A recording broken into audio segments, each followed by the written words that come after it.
बड़ा बढ़िया बनैलो भगवान ई छौरा के अगला समान हो अगला समान। बड़ा बढ़िया बनैलो भगवान ई छौरा के अगला समान। अच्छा, इस टाइप का जो आप ये एल्बम बनाती हैं या इस टाइप का गाना गाती हैं तो बहुत सारे आदमी देखते भी होंगे, बहुत सारे आदमी कमेंट भी करते होंगे। तो एक लड़की होकर के इस तरीके का जो कंटेंट बनाती हैं, क्या आपको उस टाइम शर्म महसूस नहीं होता है? देखिए उतना तो होता ही है, लेकिन यहाँ पे जो गाना है कोई अश्लीलता में नहीं है। अगर कोई राइटर लिख रहा है तो उतना भी उसके पास हर एक चीज़ नहीं, इसमें अश्लीलता तो कुछ देखा जा रहा है कि तू ये क्या बोली लड़के का? बड़ा बढ़िया लगे हो, बड़ा बढ़िया बनैलो भगवान ई छौरा के अगला समान। अगला सामान क्या है? जैसे उसका फेस हुआ और सबसे यूनिक अच्छा चीज़ है उसका मोच जी। सोचने वाले के लिए 100 बात है जी, बहुत। आप देखिए सोचने वाला, अब हम ही बताएं किस लाइन में हम आए हैं, लेकिन हर तरह का हमें परेशानी झेलना पड़ता है। दोस्तों, अभी मैं बेगूसराय में हूँ और बेगूसराय में हूँ मैं उसी जगह पे मौजूद हूँ जिस जगह से एक लड़की काफ़ी सोशल मीडिया पे वायरल हुई थी। जो वो लड़की हमारे पास खड़ी है और उसके बाद ये लड़की इस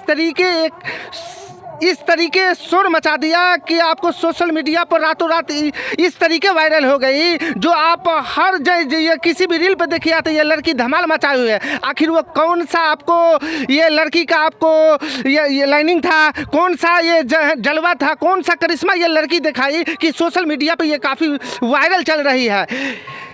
क्या नाम है आपका? चांदनी कुमारी। चांदनी जी, आप सोशल मीडिया पर इतना रातों रात क्यों ऐसे, क्या आपका ऐसा कंटेंट था जो वायरल हो गई? उसके बाद बिहार के अंदर में देखने को ये मिलता है कि पर डे एक न एक दिन कोई लड़का कोई लड़की यहाँ की बिहार की से वायरल होती है और उसके बाद आपका काफ़ी ट्रेंडिंग में वो वीडियो चल रहा है। जो वो कौन ऐसा वीडियो था और आप क्यों इतना सोशल मीडिया पर वायरल हो गई और इतना दिन से आप कहाँ थे? जी, इतना दिन से हम एल्बम में काम कर रहे थे, तो एल्बम में काम कर रहे थे तो इससे मतलब बहुत अच्छा वीडियो आया था और जिसमें एल्बम में हम काम किए थे बहुत ही अच्छा आया था। तो पर उस पर 2000 1000 ऐसे व्यूज जाता था, उस पर अच्छा जाता ही नहीं था। तो हम मजाक में ही एक वीडियो बनाए थे जो वो काफ़ी वायरल हो चुका था, तो उसी पे हम सिर्फ वॉइस वायरल और वॉइस देना शुरू कर दिए थे। अच्छा, आप पहले ये बताइए कि आप पढ़ी लिखी कितनी हैं? जी, 8वीं तक। 8वीं तक जी। क्या आपके साथ ऐसा मजबूरी आया कि आपको एल्बम लाइन में सिंगर बनना चाहिए या आपको कलाकार बनना चाहिए? क्या ऐसा मजबूरी आई या शौक से इस लाइन में आप आई? जी नहीं, घर का कुछ मजबूरी था तो हम पहले प्रोग्राम में आए थे, पहले प्रोग्राम कर रहे थे। तो फिर कौन सा प्रोग्राम आप करती हैं? ऑर्केस्ट्रा कर रहे थे। ऑर्केस्ट्रा कर रहे थे जी। घर का कुछ ऐसा प्रॉब्लम भी हो गया था, तो फिर नीतीश जी से बात हुआ, मुलाकात हुआ, तो फिर वही एल्बम में लाए थे। जो बोले कि जो ऑर्केस्ट्रा करके कोई फ़ायदा नहीं है तो तुम इस लाइन में मत रहो, इससे बेहतर करो तुम। तो हम एल्बम में आए तो उसमें भी देखे व्यू अच्छा खासा नहीं जाने लगा, तो फिर हम वो भी अभी भी कर रहे हैं। फिर कॉमेडी वीडियो भी शुरू किए हैं और मतलब रील्स भी बनाते हैं। कितना दिन से आप काम कर रहे हैं? जी, ऑर्केस्ट्रा में तो हम 5 महीने से काम कर रहे हैं और रील्स पे 1 महीने से है। तो आपको घर का आपके क्या ऐसा मजबूरी था जो ऑर्केस्ट्रा लेना आप चुनी? इसलिए कि गांव देहात से आप रहने वाली हैं। दूसरा चीज़ ये बनता है कि ऑर्केस्ट्रा में जो लड़की लोग प्रोग्राम करती है बहुत सारा उसको एक से कमेंट लड़के लोग का आता है, बहुत सारा झूठ झमेला होता है। आखिर आपको क्या स्थिति ऐसी आई जो आपको खींच करके ऑर्केस्ट्रा लाइन में एक नचनिया बना दिया? जी, तो मेरे घर का कुछ पापा विकलांग थे, बड़ी दीदी विकलांग है, घर में कोई कमाने वाला नहीं है, ना कुछ ज़मीन था कि कोई बेच का कर्जा वाला का देता था। कोई मजबूरी आता था कर्जा लेने के लिए आते थे मम्मी पापा, तो ऐसे लोग जवाब देते थे कि जो पहला दिया नहीं पैसा और पिछला आप फिर बाकी लेने के लिए चले आए, ठीक।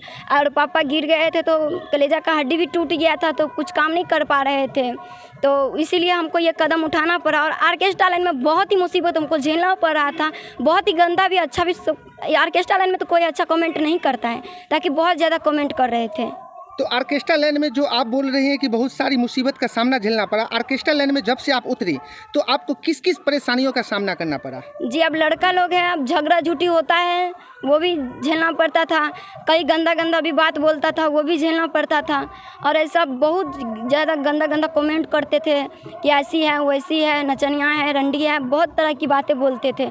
फिर भी अपना परिवार के लिए वो सब कमेंट और उतना मुसीबत झेलना पड़ रहा था और झेलते ही अभी तक।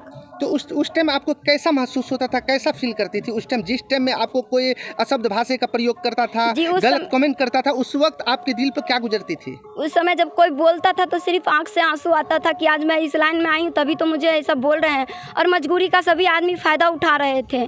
तो फिर मैं अपना परिवार देखती कि पहले उनका कमेंट देखती, फिर अपना परिवार पे ध्यान दे के और अपना परिवार को सपोर्ट से, अपना परिवार के तरफ से हम हर चीज़ झेलना पड़ा और झेलते हैं। तो आप जब से इस लाइन में आए तो क्या अब आपकी परेशानी दूर हुई, आपके परिवार की परेशानी दूर हुई, आपके मम्मी पापा की, आपके भाई बहन की परेशानी दूर हुई? जी पहला से तो कुछ सुधार है, पर अभी तक भी परेशानी गया नहीं है, क्योंकि कभी काम चलता है, काम नहीं चलता है तो उसमें मुसीबत झेलना पड़ता है। कर्जा इससे उससे किसी से भी पैसा लेके किसी भी तरह मेंटेन करना पड़ता है, और गांव समाज का भी लोग कभी कोई साथ नहीं दिया था। ऐसे जब हम इस लाइन में आए थे तो सभी लोग बोलते थे कि बेटी को नचनिया बना दिया, रंडी बना दिया, भेज दिया है, इसका माँ बाप का सपोर्ट है, सब इसको जानबूझ के भेजा है। दियाद का और गांव का जितना भी लोग थे सभी मम्मी पापा पे आँच उठाते थे, उंगली उठाते थे, मम्मी यार बहुत रोती थी। यानी समाज के अंदर में जीने का अधिकार सब छीन रहे थे? सब छीन रहे थे, बिल्कुल। फिर भी हम सोचे कि जब हम आप अपनी हिम्मत नहीं हारी? जी नहीं हारेंगे भी नहीं हिम्मत हम, क्योंकि सब इतना लोग बोल रहे थे तो हम ये सोच लिए थे जब आ गए, हमको दाग लग गया है तो हम ये काम करेंगे। तो जब आप इस लाइन में आए तो आपको पहला सहारा इस लाइन में कौन दिया? जी वो है दूसरे जगह का आदमी। दूसरे जगह के आदमी है। ये जो अभी आपके सहयोगी हैं ये कौन है? ये एल्बम में लाए थे, ये नीतीश जी है। ये आपका सपोर्ट किए हैं? जी बहुत सपोर्ट किए हैं। ये आप आइएगा, ये नीतीश जी हैं जो इनकी जो जिंदगी में एक नया चेहरा बन करके आए हैं, जिनका नाम नीतीश जी है, जो इनके जिंदगी को एक नई दिशा की ओर के लेकर के जाने वाले ये वही व्यक्ति हैं जो आपकी जिंदगी आपकी ये संवार रहे हैं। जी सारा सहयोग आपका कर रहे हैं? जी पूरा सपोर्ट कर रहे हैं, यहाँ तक कि मेरे आईडी पर जितना भी काम होता है यही करते, क्योंकि हमको उतना पता नहीं है, जो बात है खुला से बोल रहे हैं कि हमको उतना पता भी नहीं है, जो भी कर रहे हैं यही कर रहे हैं। और बाकी भैया भाभी भी हैं जो बहुत सपोर्ट कर रहे हैं, और यहाँ हम रहते हैं स्टूडियो पे।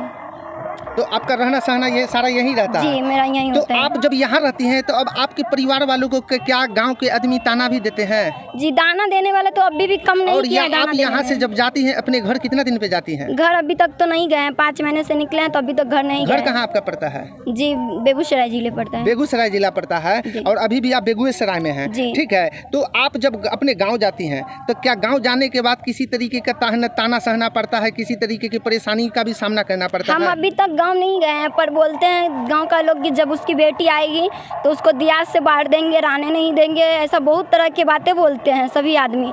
जब मम्मी को देखते हैं तो और मतलब चढ़ा बढ़ा के बहुत ही बात बोलते हैं, तो मम्मी को ऐसा हम कभी नहीं चाहते हैं कि अपना परिवार के ऊपर मेरे वजह से कोई दुख हो, तो इसलिए हम घर नहीं जाते हैं। मेहनत करना आज के युग में क्या गलत है? नहीं, कोई चीज़ गलत, मेहनत जो करता है वो सफलता जरूर मिलता है उनको। जितने भी आदमी ये लड़की को प्रताड़ित किए या इसके परिवार को प्रताड़ित किए या इसके परिवार पे गलत आंच उठाएं, उस टाइप के लोगों को क्या कहना चाहते हैं? क्योंकि ये लड़की कोई गलत नहीं कर रही है, ये अपना कला दिखाती है। फर्क ये है कि स्टेज शो करती है, स्टेज प्रोग्राम करती है, बाकी ये धंधा नहीं करती। क्या धंधा करती है? नहीं, धंधा नहीं करती। अपनी मेहनत का आपको मेहनत से पीछे नहीं आती है, उसके बाद अपनी मेहनत को रंग ला करके ये 2 रुपया कमाती है। एक नाइट में कितना रुपया आपको मिल जाता है? जी पहले ऑर्केस्ट्रा करते थे तो 3000 मिलता था, और अभी एल्बम में है तो यहाँ से भी बहुत ज़्यादा सपोर्ट प्यार मिलता है। भैया भाभी जहाँ तक भी होते हैं पूरा सपोर्ट करते हैं। यानी अब जहाँ भी हैं खुश हैं? खुश हैं हम। अब अपनी ज़िंदगी से तंग नहीं है? नहीं। सिर्फ समाज से प्रताड़ित बन रही हैं? समाज से प्रताड़ित बन रही हैं। आपके मम्मी पापा बात करते हैं आपसे?